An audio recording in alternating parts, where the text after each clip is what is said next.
참. 그래, 뭐 시간 없으니까 오늘은 녹화를 포기하고 가지 뭐. 네. 네, 예수님께서 이제 오늘 못 오신 분들 있나요? 오늘 세 분이 못 왔어요? 지금 타임 코드가 안 돌아가긴 하는데 아직까지 버티고 있으면은 녹화가 되겠지? 하여튼. 네. 아니 방금 전까지 지금 한국청년대회 봉사자들 첫 모임 있어가지고 네, 거기서 한 3시간 넘게 쟤를 돌리다가 왔는데 그래서 그런가 아까 그때까지는 잘 찍고 있다가 얘가 또 이러네요. 네, 그래요. 아무튼 우리는 이제 아이들의 진도를 열심히 따라잡아야 돼요. 그렇죠? 네. 예수님께서 이제 우리 순환하고 부활하셨다라는 이거는 우리 그리스도인들에게 있어서 대단히 중요한 사건입니다. 그렇죠? 네.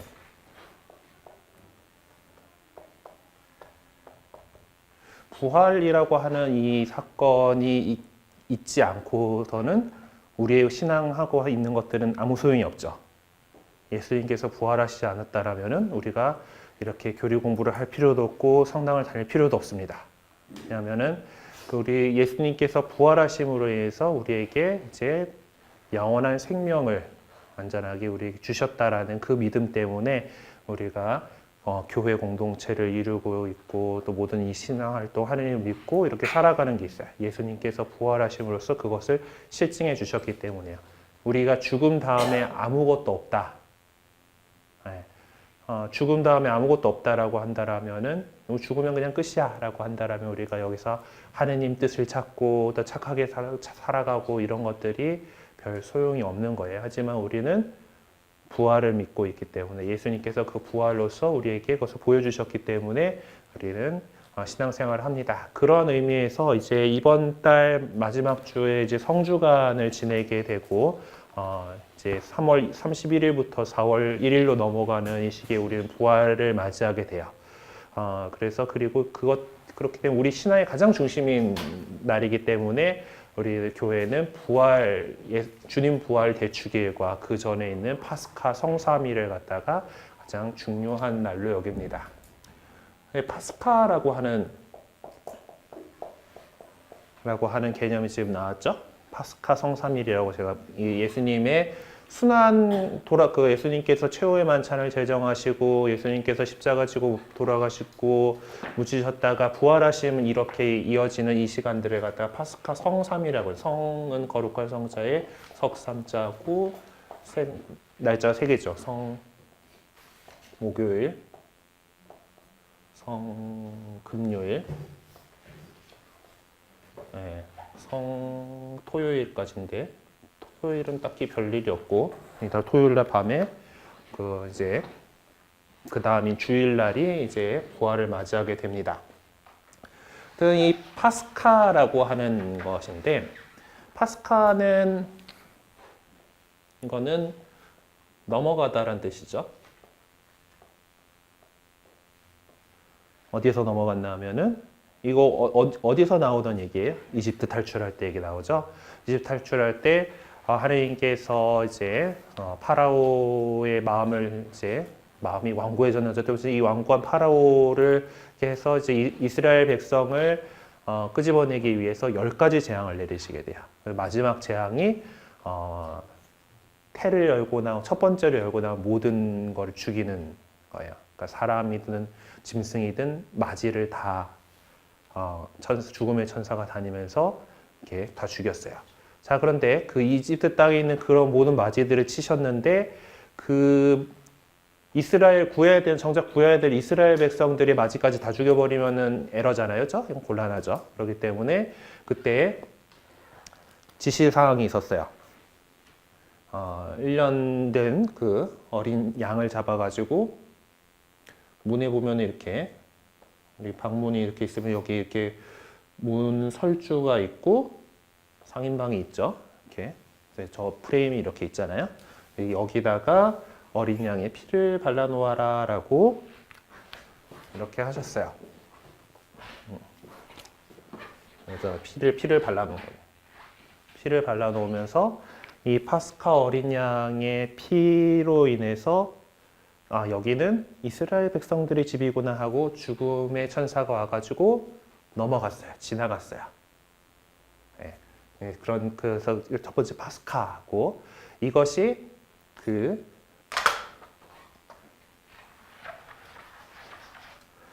이스라엘 백성들의 전체 차원에선 이 일로 인해서 종살이에서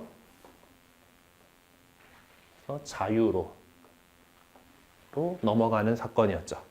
예, 이집트를 탈출하기 위해서 성소에서 넘어갔고, 그리고 이제 예수님으로 인해서 궁극적으로 그러니까 이스라엘 백성은 이집트의 종살이를 하고 있다가 자유인으로 이렇게 넘어가게 되었어요. 파스카를 했어요.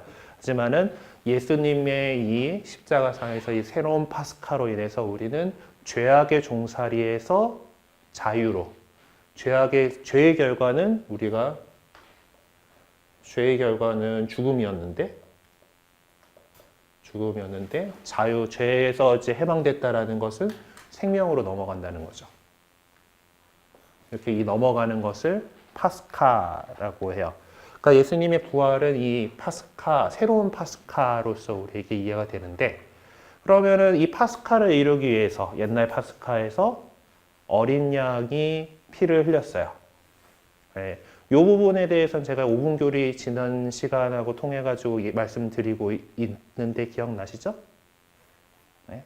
옛날에는 누군가 잘못을 저지른 그거 죄값을 누가 치러요. 피를 봐야 돼요. 피를 봐야 되는데 사람이 피를 보면 안 되니까 짐승에게 죄를 뒤집어 씌우고 그 짐승을 하느님께 죽이고 하느님께 제물로 바침으로써 죄를 씻는다고 생각을 했어요. 네. 그런 그 개념에서 이 파스카에서 이제 그 마지들의 생명을 보존을 한 거잖아요. 그 마지들 대신에 어린 양이 파스카 희생양으로서 피를 본 거예요. 그 생명에 대해서 그 값을 낸 거죠. 값을 치른 건데, 우리는 보면은 미사 시간에 보면은 예수님에 대해서 말하는 그 중요한 호칭 가운데 하나가 하느님의 어린 양이 있어요.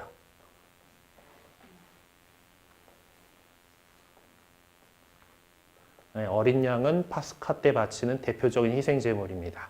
그리고 예수님이 자기 자신이 제물로서 이 하느님 어린 양에 대해서 당신의 피를 십자가 재단에서 흘리심으로 인해서 당신 스스로를 자신의 바친 제사장이 되시고, 그래서 이 새로운 파스카를 이루셔서 우리를 그 죽음에서 생명으로 넘어가게 해주셨다라는 것이 이 부활과 관련되어 있는 중요한 우리가 알고 있어야 되는 교리예요.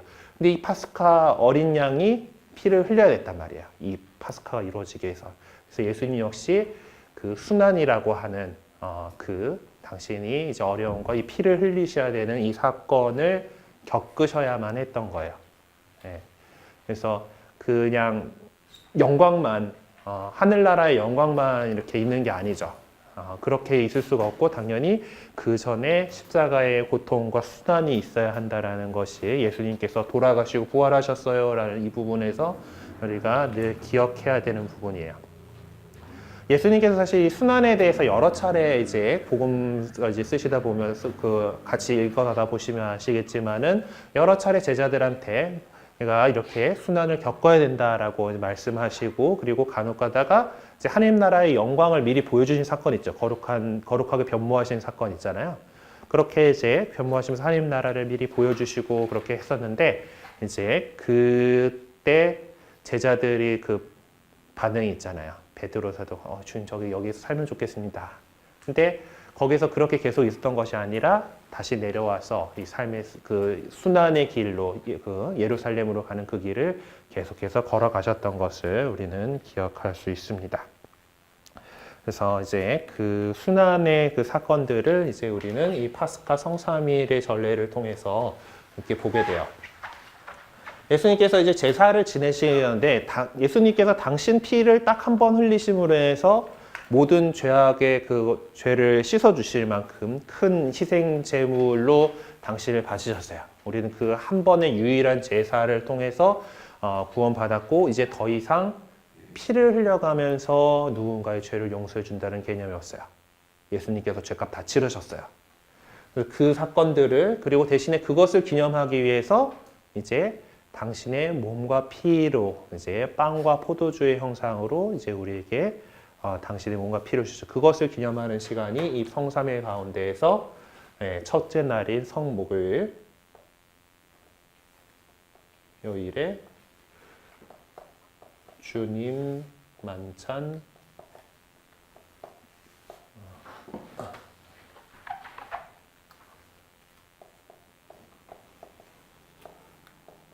주님 만찬 저녁 미사예요.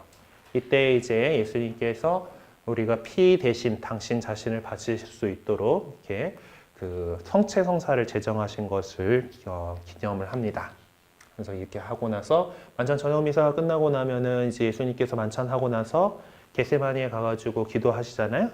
그래서 그 기도하는 것처럼 성체를 옮겨서 순환감실로 이동하는 예수님께서 겟세마니로 가시는 거예요. 그것을 거행해서 이제 만찬 저녁 미사가 끝나면은 감실 성당에 있는 감실을 비우고 성체를 모셔다가 순환감실로 옮겨요. 현양제 때 뭐 하여튼 그 명칭이 좀 뭐 애매하긴 한데 어쨌든 그곳으로 이제 가서 그곳에서 우리가 밤새워서 성체 조배를 합니다. 그것은 예수님께서 이때 이제 겟세마니 가가지고 이제 아빠 아버지 하면서 이제 가능하다라면 이 잔을 저에게서 치워 주십시오. 하지만 제 뜻대로 하지 마시고 당신 뜻대로 하소서 기도하던 그 시간에 제자들은 잤거든요. 네. 그래서 제가 좋아하는 묵상법 가운데 하나가 베드로 묵상법이라고. 기도 시간에 졸고 있는 거예요. 네. 어쨌든 저는 해서는 안 될 것이지만 어쨌든 그때 제자들이 잠들어 버렸기 때문에 이제 우리는 그래도 깨어서 예수님 곁을 지켜드리자라는 의미에서 계속해서 밤새워 가지고 이제 성체 조배를 하는 거예요. 그 구역별로 조 짜서 이렇게 하거든요. 네, 그래서 밤새워서 이제 성체 조배를 하고 그 다음에 이제 예수님께서 돌아가신 날이 이제 성금요일이잖아요. 재밌는 게 영어로 이 날을 갖다가 어떻게 표현하냐면은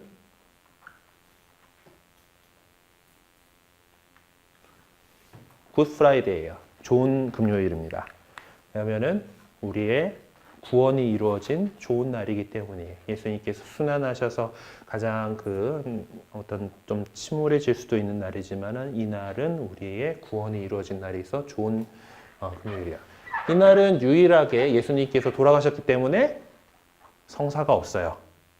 미사가 없어요. 그래서 여기는 주님 순환 예식을 거행해요. 주님 순환 예식은 원래는 이제 예수님께서 돌아가셨다, 숨을 거두신 것으로 기록되어 있는 오후 3시에 해야 되는 게 맞아요. 근데 하지만 우리나라는 이 성삼일이라고 해가지고 쉬는 날이 아니잖아요. 가톨릭 국가면은 이미 성삼일 이제 들어가면 목요일부터 해가지고 이 파스카 휴가에 들어가요.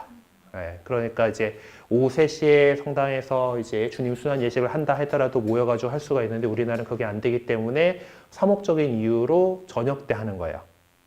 근데 문제는 이러다 보니까 예수님께서 사흘 만에 부활하셨다 그러는데 하루만 24시간 만에 부활하는 그런 느낌이 되잖아요. 그렇죠? 이게 어떻게 되냐면은 이스라엘 사람들의 이제 옛날 그 동네 사람들의 날짜 세는 방법은 해가 떨어지면은 새로운 날이 시작이에요. 해가 떨어지면 새로운 날이 시작되는 거니까 그러면은 이제 금요일 날 예수님께서 금요일 오후에 돌아가셨어요. 해가 떨어졌으니 새로운 날이 됐어요. 그러면 첫째 날이 지났죠. 토요일이 해가 지고 다시 해가 떴어요. 그러면은 둘째 날이 지났죠. 그리고 다시 해가 졌으니까 이제 그때부터 이제 그 일요일이란 말이에요. 네, 그러면은 그때 그 밤에 그 예수님께서 부활하신 것을 기억하는 거죠. 새로운 날이 됐어요. 그러니까 사흘 만에 이제 부활하신 것은 그렇게 되는 건데 지금 우리는 이 주님 순환 예식을 갖다가 사목적인 이유로 금요일 날 이제 저녁 때 하니까 유다인들의 날짜 세는 방식으로는 이미 다음 날이 되어버린 그 시점에서 하게 돼가지고 조금 24시간 만에 부활을 기념하는 주님 그 부활 대축일 밤미사를 지내야 되는 그런 좀 상황이긴 합니다만은 원래는 그렇다라는 거예요. 오후 3시에 했어요. 그리고 성토요일은 성금요일은 그래도 영성제를 하죠. 순환 예식 와가지고 영성제를 하니까 그래 성체 성사가 있다고 하지만 성토요일만큼은 성체 성사가 없어요. 미사가 전혀 영성체도 없고 그냥 그 병자 영성체도 아마 이때는 안 되던가 막 그래가지고 이날은 성사가 없는 날이 예수님께서 돌아가신 중이기 때문에 그리고 나서 이제 주님 부활 대축일로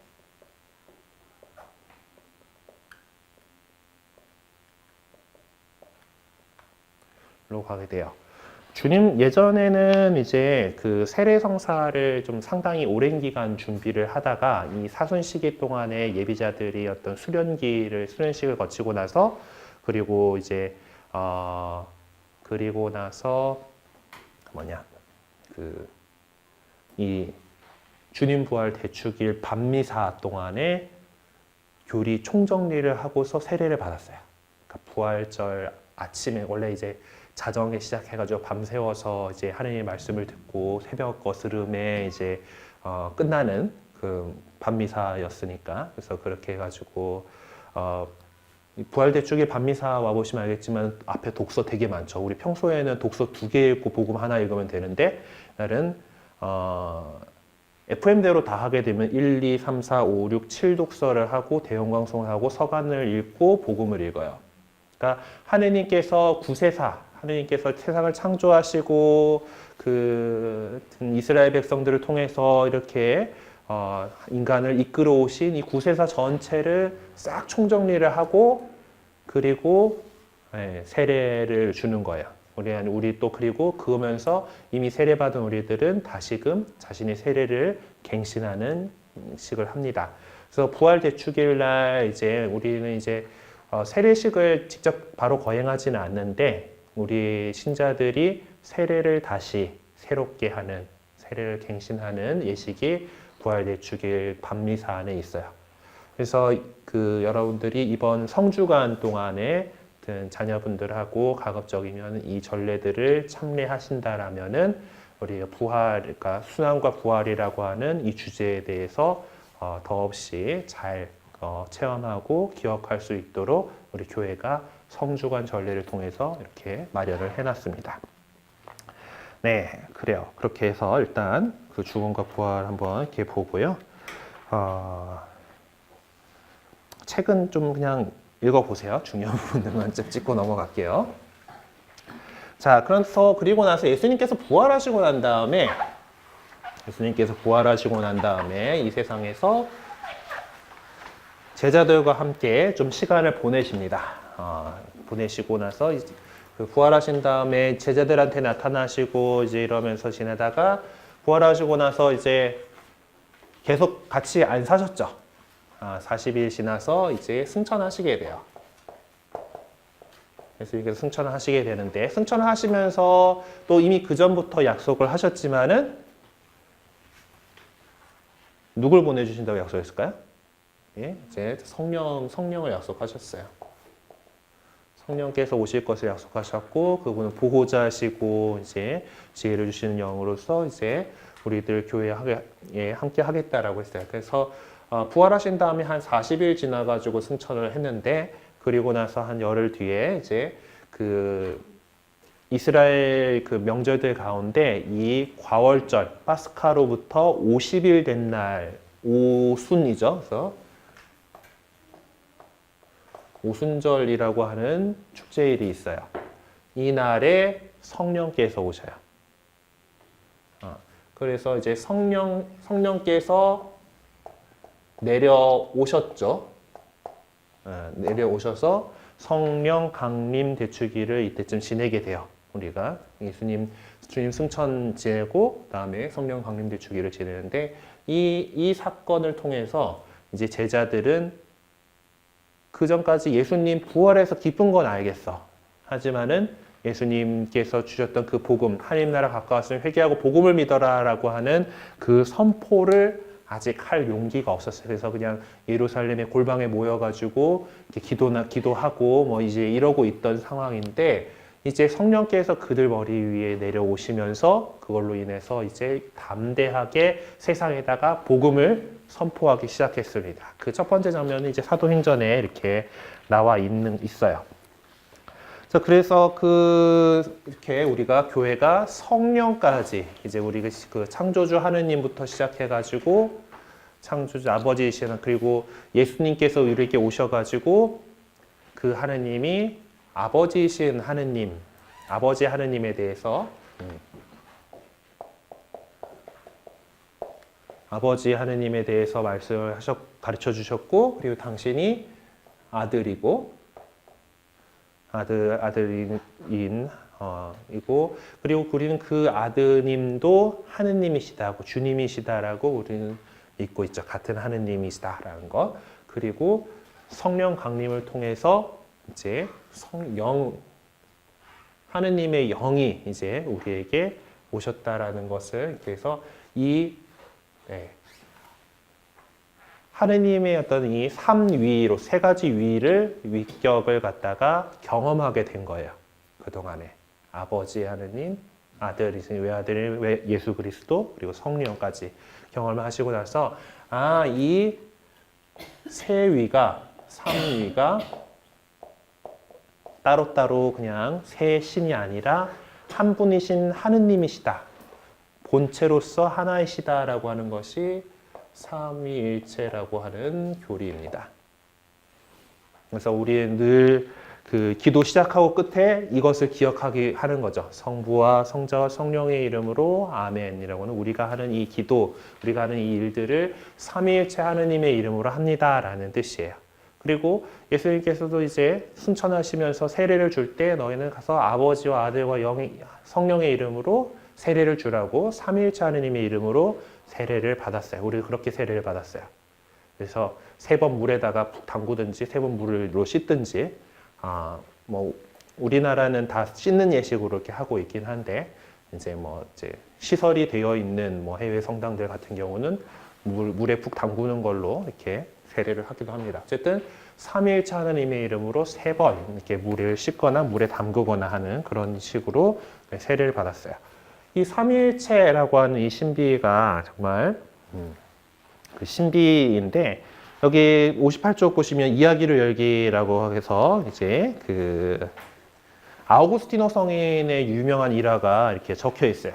아우구스티노 성인이 이제 히포의 주교 아우구스티노 성인은 우리 그 교리를 어떤 플라톤 철학을 바탕으로 해가지고 대단히 그 체계화시킨 큰 업적을 갖고 있는 교부들 가운데 한 분이에요. 네.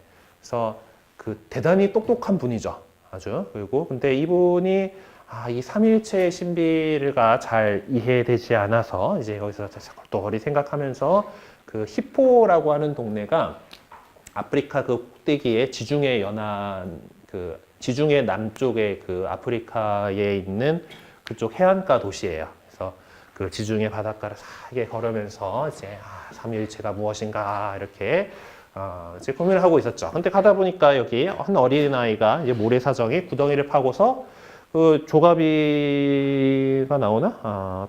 조가비를 들고 하는 조개 껍데기를 들고 했다라는 얘기가 있는데 이거 들고 가가지고 물을 퍼다가 여기다 담고 또 가지고 반복을 하다가 이렇게 이러고 있는 거야. 얘야, 너 뭘 하고 있니? 그러니까 저는 저 바닷물을 이 구덩이에 다 담을 거예요. 그래서 기가 차죠. 네. 어찌 그 모든 바닷물을 그 구덩이 이 조그마한 구덩이에다가 담을 수 있니? 그건 안 되는 거란다. 이렇게 하시니까 이 꼬망이가 아기 예수님 옷으로 싹 변하시니. 어찌 인간의 유한한 머리로 삼위일체의 신비를 이해하려고 하느냐 하고 사라지셨다는 또 그런 얘기예요. 네, 그만큼 신비이기 때문에 우리가 어떤 이해 차원으로서 이렇게 하려고 하는 건 아니에요. 이 삼위일체에 대해서 되게 여러 가지로 이제 비유를 들어서 얘기를 하려고 하는 것들이 대부분이 이단이 돼버립니다. 많이들 이제 삼위일체에 대해서 설명하는 것들 가운데 이제 태양이 이제 저기 존재를 하고 있는데 우리에게 따뜻한 빛으로 또 열로 뭐 이렇게 오는 거 뭐 이렇게 여러 가지 이렇게 오는 것처럼 뭐 이제 하나다 뭐 이런 소리도 한데 정확하게 또 그게 따져보면은 신학적으로 오류가 있고요. 뭐 많이들 하시는 게 뭐 우리 형제님은 누구 엄마한테는 착한 아들이지고 아내한테는 남편이고 회사 가면은 누구의 동료다. 그런 식으로 하나님께서 어떤 아버지로서 아들로서 영으로서 이렇게 오신다 하면은 왠지 그럴싸한 것 같지만은 이것도 그냥 하느님이 그때그때 가면 뒤집어 쓰고 밖에서 나온 거다라고 하는 역할론으로 이렇게 끝나게 돼버리는 또 뭐 해서 오류가 되고 네. 그리고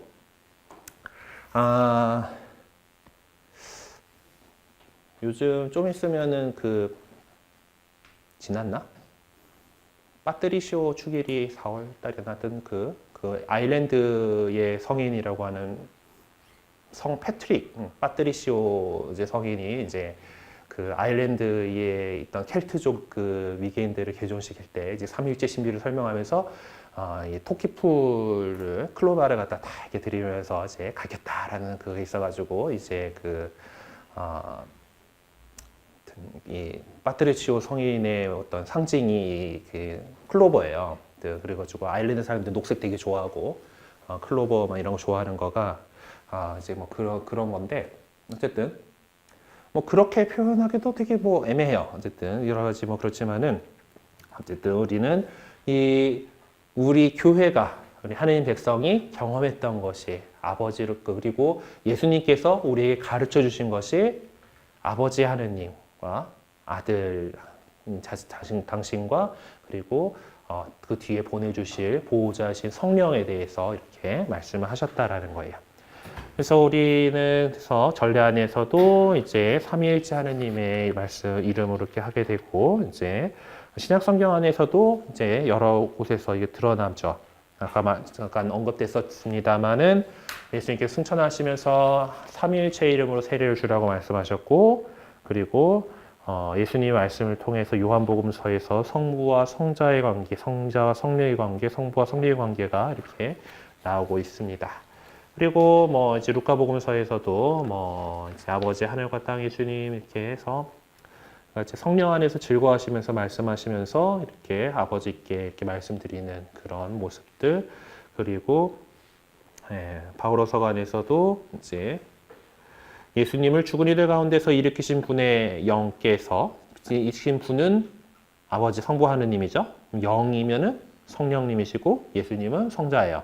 그런 것처럼 이렇게 삼위일체에 대한 증언들을 이렇게 얘기를 하고 있습니다.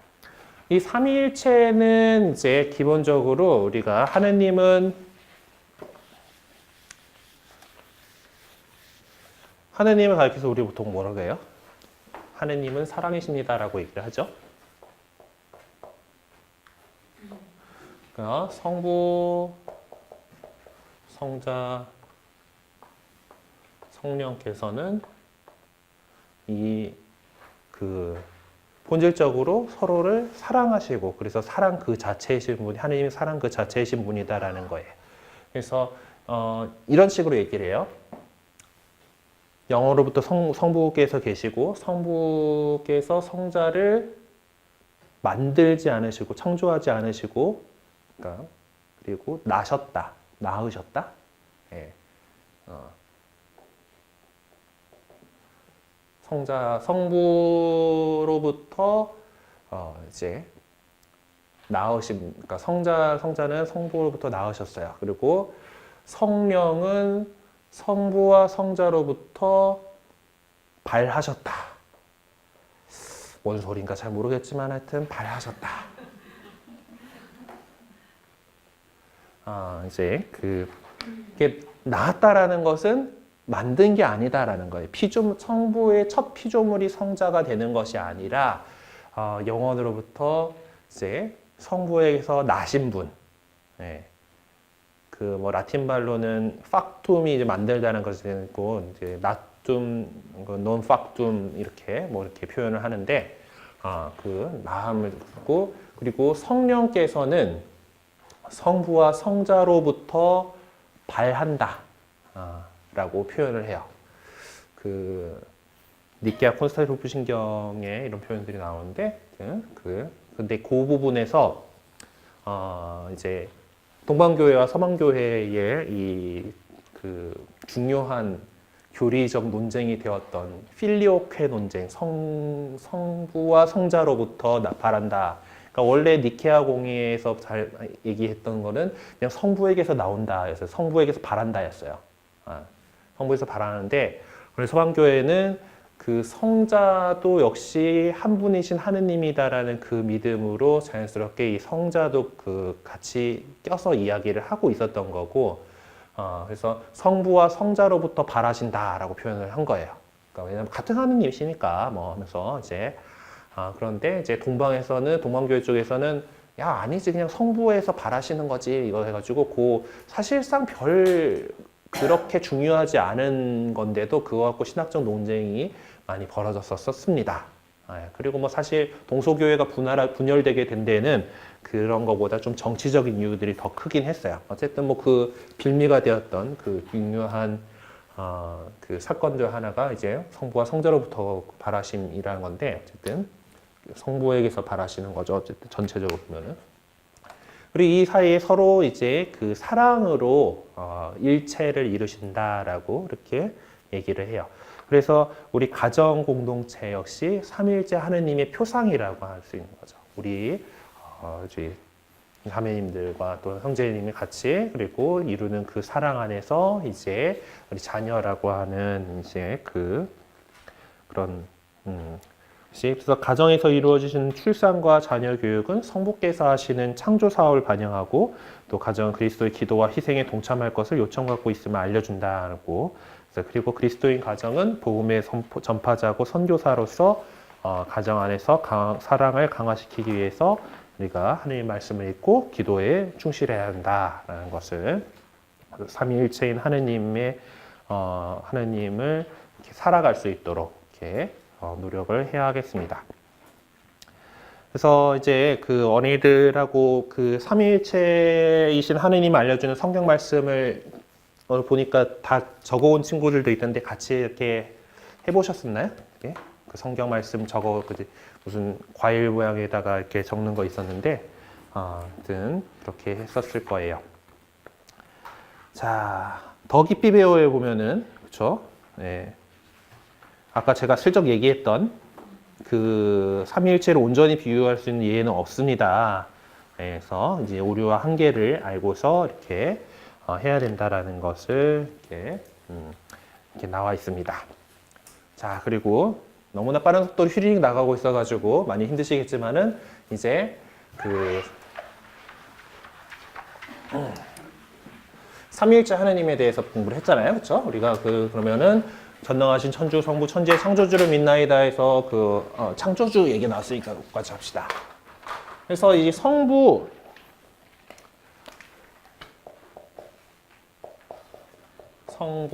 성자, 성령을 해가지고 그러면 이제 사도신경에서 시작할 때 보면 전능하신 천주, 성부, 천지의 창조주를 믿나이다 하죠.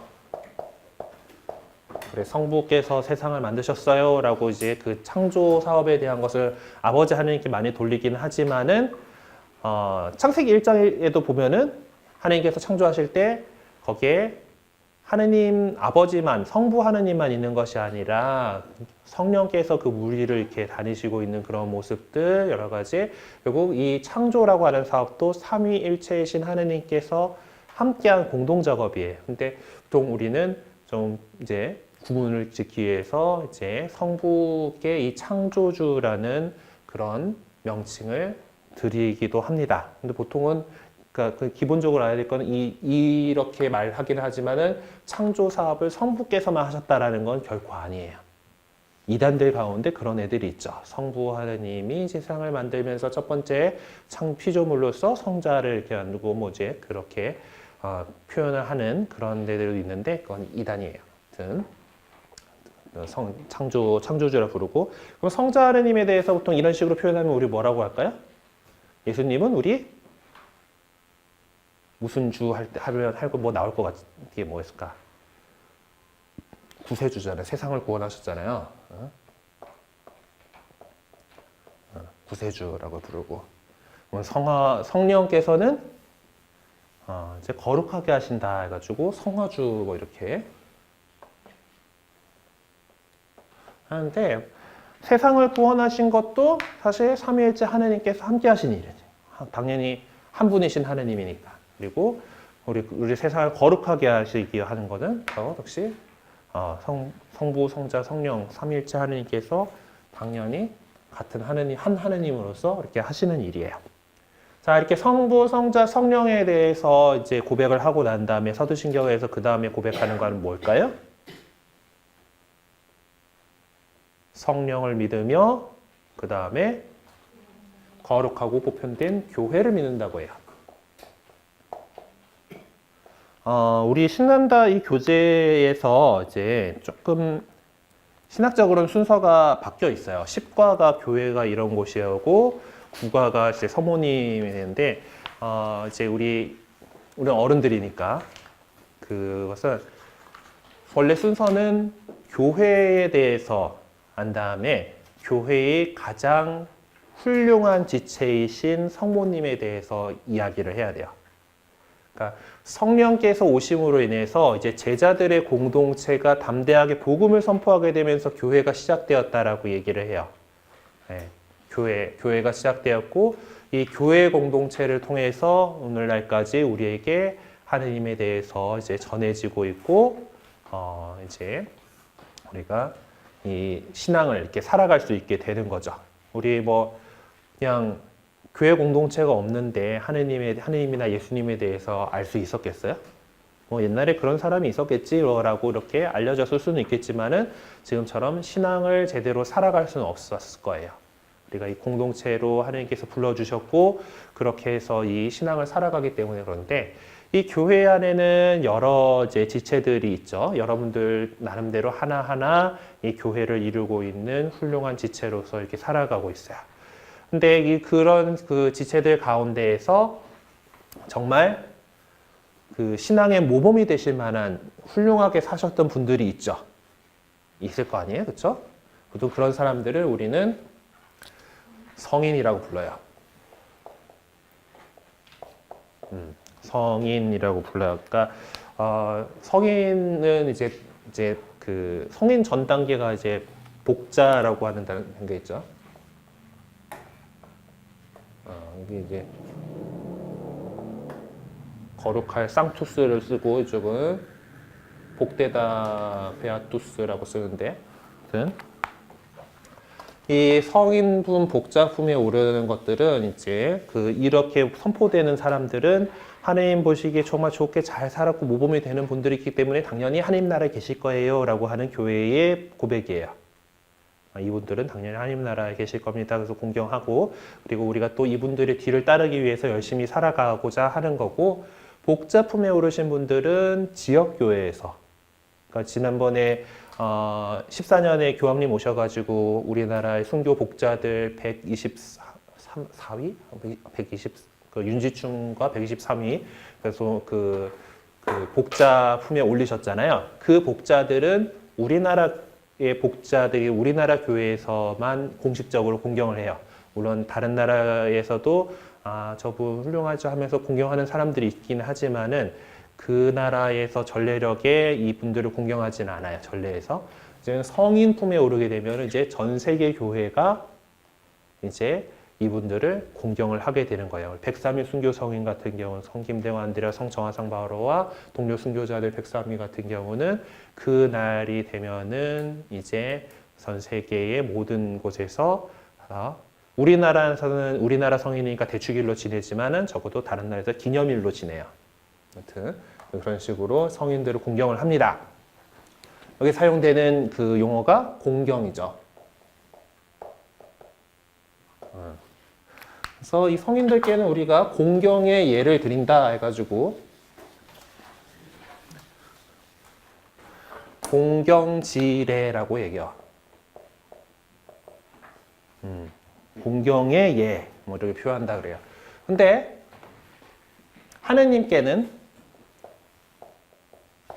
하느님께 우리가 드리는 예는 뭘까요? 이거는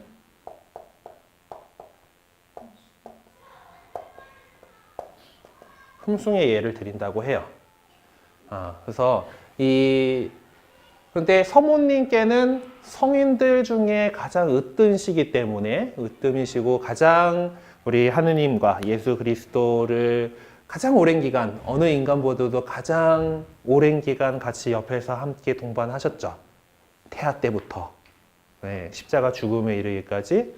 그리고 그 이후에도 교회의 어머니로서 이제 우리 교회를 동반해 주시고 계시는 분이에요. 그렇기 때문에 우리는 일반 다른 성인들에게 드리는 공경보다 좀 더 세게 성모님께 공경을 드릴 거예요. 그러면 이걸 어떻게 표현할까요? 최상의 공경을 드린다 해서 상경지례라고 해요.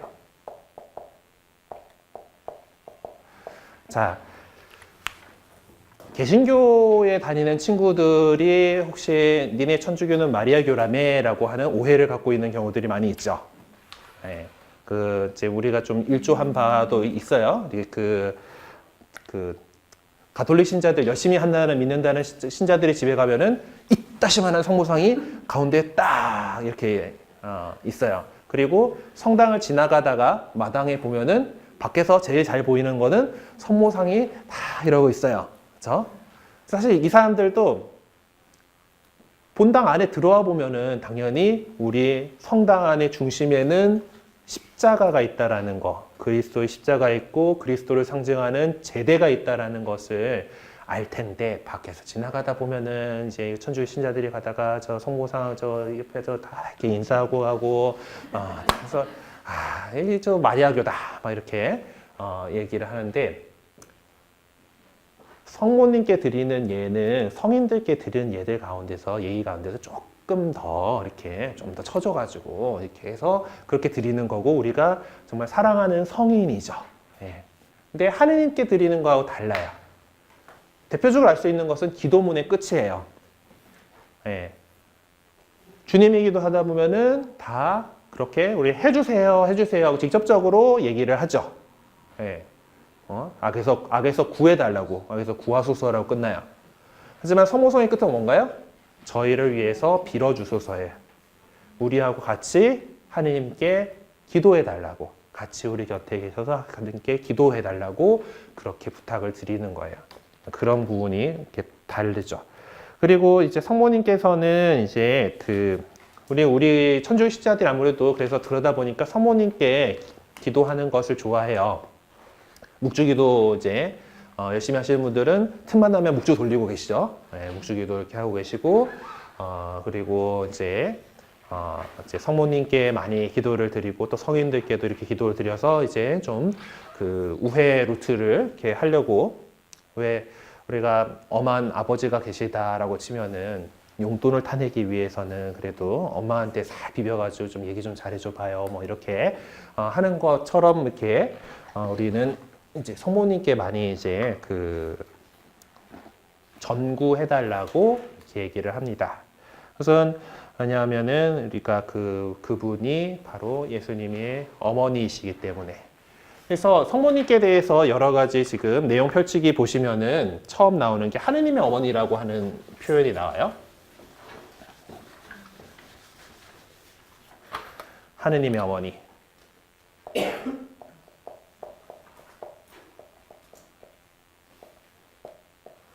이 호칭은 성모님이 뛰어나서 드리는 호칭이 아니에요. 예수님께서, 자, 성모님은 예수님의 어머니인 건 확실하죠? 예수님의 어머니 확실해요. 근데 예수님께서 참으로 참된 인간이시고 참된 하느님이시다라는 고백에서 나오는 표현이에요.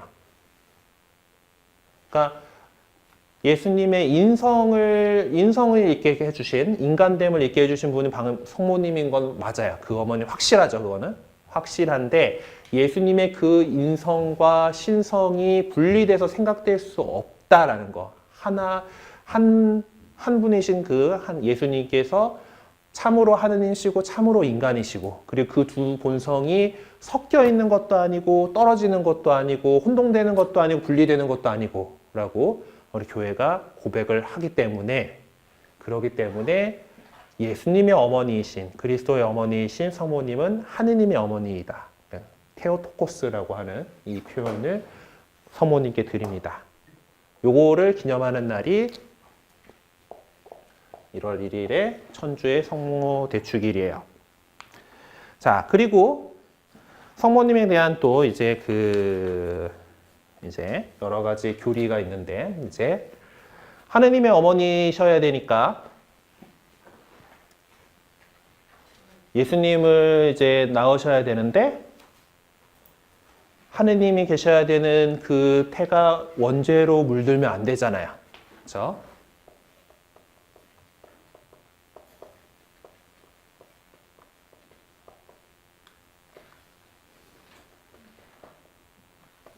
네. 그래서 성모님 원죄 없이 잉태되신 분이라고 얘기해요.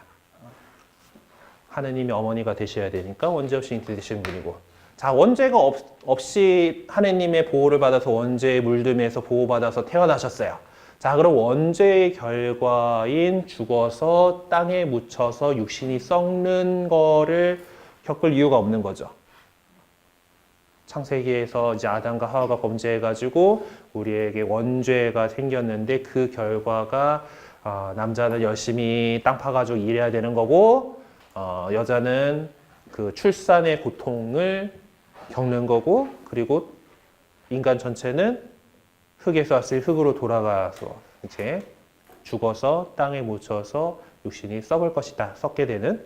근데 그것이 원죄의 물듦이 없다라면은 당연히 그분의 육신이 땅에서 썩을 이유가 없는 거죠. 그래서 성모승천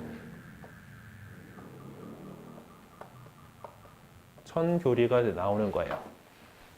성모님께서 승천하실 때는 그 예수님의 승천과 성모님의 승천은 이게 달라요. 예수님의 승천은 당신이 하느님이니까 그냥 올라가시면 되잖아요. 그렇죠? 영어에서 능동태로 써요.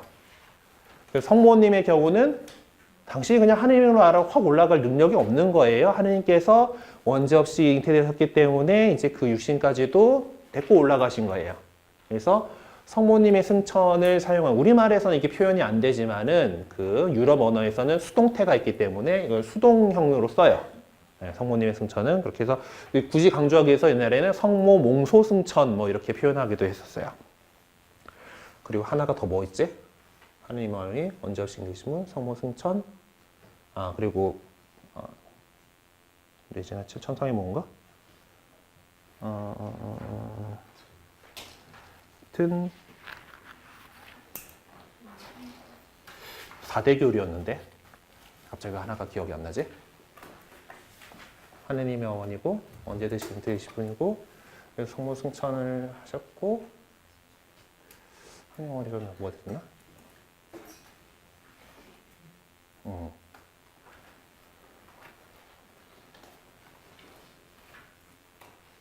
하여튼 두 개가 되게 최근에 성모승천도 이제 그 20세기에 이제 교리로 확정됐기 때문에 많이들 이제 개신교가 공격하는 부분인데 교회가 이것을 믿을 교리로 선포하는 거는 교회 공동체 안에 전부가 다 그 신앙 감각으로 그것을 이렇게 얘기했을 때 이렇게 이제 그것을 그리고 그것이 문제가 될 때 이제 이거에 대해서 공격하는 사람들이 있을 때 믿을 교리로 선포를 하는 거예요. 성모승천 대축일이 상당히 늦게 된 그 교리긴 하지만은 이제 우리 그 이미 초세기 때부터 성모님께서 죽음을 겪지 않으셨다라는 거, 성모님께서 영면에 드셨다라는 그렇게 주장하는 곳 장소는 있는데 여기가 성모님 무덤이었다고 주장하는 장소는 하나도 없어요. 네.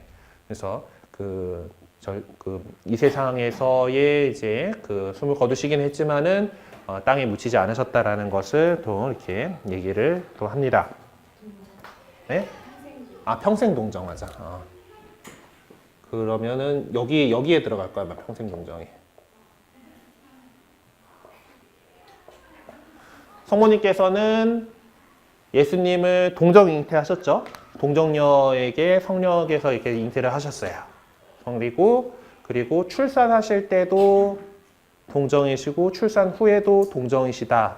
평생 동정이신 분이라 해가지고 그 성모님에 대한 그림들 이제 이콘을 이렇게 보면은 그런 것들을 보면은 여기 성모님의 이마에도 별이 있고 어깨에도 별 이렇게 돼 있는 그런 이렇게 표현한 그림들이 있어요. 그래서 이게 이제 출산 전에도 동정이고 출산 중에도 동정이고 출산 후에도 동정이셨다라는 그런 표시로서 이렇게 성모님의 이콘에 이렇게 하게 됩니다. 그리고 이제 그래서 성모님께서 가장 오랜 동안 그리스도와 함께 하셨고 교회의 어머니로서 이제 십자가에서 예수님께서 제자에게 당신의 어머니다, 당신의 아들이다라고 이제 교회의 어머니로 삼아 주시고 그리고 성령 강림 때도 그 제자들과 함께 계셨고 그 이후에도 제자들 가운데에서 어머니로서 이렇게 많은 역할도 해주시고 오늘날까지도 우리들에게 어머니로서 이렇게 열심히 이렇게 도와주시고 계시는 분이기 때문에 우리들이 성모님에 대해서 공경을 이렇게 드리고 있어요. 그리고 우리 그 신자들이 되게 좋아하는 기도인 묵주기도 다들 할 줄 아시죠? 네, 묵주기도를 시작할 때 보면은 이제 그 사도신경을 십자가에서 하고 그 따로 떨어져 있는 알은 주님의 기도고 묶여져 있는 알은 그 성모송이고 성모송들이 끝나면 영광송을 하고 그 다음 뭐 이렇게 단어 넘어가잖아요. 근데 이제 이 묵주기도라는 것 자체는 이제 장미꽃다발이라는 그 뜻을 로사리오라 그러는데 성모님과 함께 예수님의 생애를 묵상하는 기도입니다. 우리가 이제 계속 이제 이거 굴리면서 기도문을 외우는 염경기도이기도 하지만은 이걸 하면서 우리는 늘 각 각 신비마다 이렇게 얘기를 하잖아요, 그죠? 이제 성모님께서 예수님이 잉태하시는 묵상합시다 하면서 그거 쭉 이제 주님이 기도 성모송 이렇게 기도를 하면서 그 사건을 묵상을 하는 거예요. 그러니까 예수님의 전 생애를 성모님과 함께 묵상을 하는 그런 기도가 이제 그 묵주기도인데 묵주기도에 보면은 처음 시작할 때 그 사도신경을 하고 나서 주님의 기도를 하고 나서 성모송을 3번 하죠. 이 3번 하는 거에 요즘에는 이런 것들이 좀 전해지지 않고 있지만은 옛날 기도서에는 이런 식으로 표현됐었어요. 첫 번째 알, 천주 성부의 따님이신 성모님을 묵상하면서 첫 번째 성모송을 해요. 두 번째는 천주 성자의 모친이신 성모님에 대해서 생각하면서 두 번째 성모송을 하고 세 번째 성모송은 천주 성령의 배필이신 성모님, 교회의 어머니이고 배필이신 성모님으로서 이렇게 그 삼위일체 하느님과 연관된 성모님의 그 주제를 생각하면서 성모송 3개가 들어있다 그래요. 그리고 그래서 이제 신비하고 이렇게 쭉 돌아와가지고 맨 마지막에 이제 성모 찬송이라고 하는 모이시면 사랑이 넘치는 어머니 이렇게 하는 그 기도로 이렇게 마치게 됩니다. 그 오늘 아이들에게 묵주를 이렇게 나눠줬잖아요. 네, 그래서 묵주기도가 이제 우리가 그 기도문 외우는데도 참 중요하고 또 우리가 이제 신자들이 많이 하게 되는 기도이기 때문에 묵주기도를 잘 할 수 있도록 같이 묵주기도를 해보시면서 이제 이것들을 익혀 나갈 수 있도록 이렇게 해주시면 좋겠습니다. 네, 그래요. 하여튼 여기 더 깊이 배워에 보면은 전구에 대해서 설명되어 있고 묵주기도의 기원도 설명이 되어 있고 이제 성모님과 관련된 세례명과 축일들 이렇게 나와 있죠. 네, 여러 가지 이름들 이제 마리아는 원래 이름이고 로즈마리는 로사하고 마리아가 합쳐진 그거예요. 지금 69쪽에 휘리릭 설명드리면은 네. 그러니까 로사가 장미란 뜻인데 로즈마린 로사하고 마리아가 그냥 합쳐진 이름이고 릴리아는 그 백합이라는 뜻이고 스텔라는 별인데 이제 우리 교회를 갖다가 망망대해를 이제 구원이라고는 항구로 항해하고 있는 배로서 표현을 많이 하는데요. 그 배가 정확하게 항해를 하기 위해서는 하늘 위에 있는 별을 보고서 이렇게 항해를 하게 됩니다. 그래서 스텔라 바다의 별, 스텔라 마리스라고 하는 그 칭호가 또 성모님께 주어져 있는, 낮에는 태양의 신 그분을 보고 가면 되고 밤에는 성모님은 그 별로 이제 바다의 별이신 성모님을 이렇게 하고, 첼리나는 하늘에 계신, 그러니까 그 첼리는 이제 라틴어로 하늘이라는 뜻이에요. 그리고 나탈리아는 이제 그고 안눈시아타는 아눈시에이션, 이제 그 수태 고지, 그 예고, 뭐 이제 그런 그 주님 탄생 예고를 지시하는 거고, 로사리아는 묵주기도의 성모님, 아순타가 이제 아숨션이 이제 그 성모 승천에 대한 그 거고, 임마cul라타가 이제 원죄 없이 잉태되신이라는 뜻이고, 돌로로사는 비아 돌로로사라고 하는 것이 십자가의 길이에요. 고통의 길이라고 십자가의 길인데 그 성모님의 고통, 그 7가지 통고에 대해서 기억하는 이름으로 이렇게 되어 있습니다.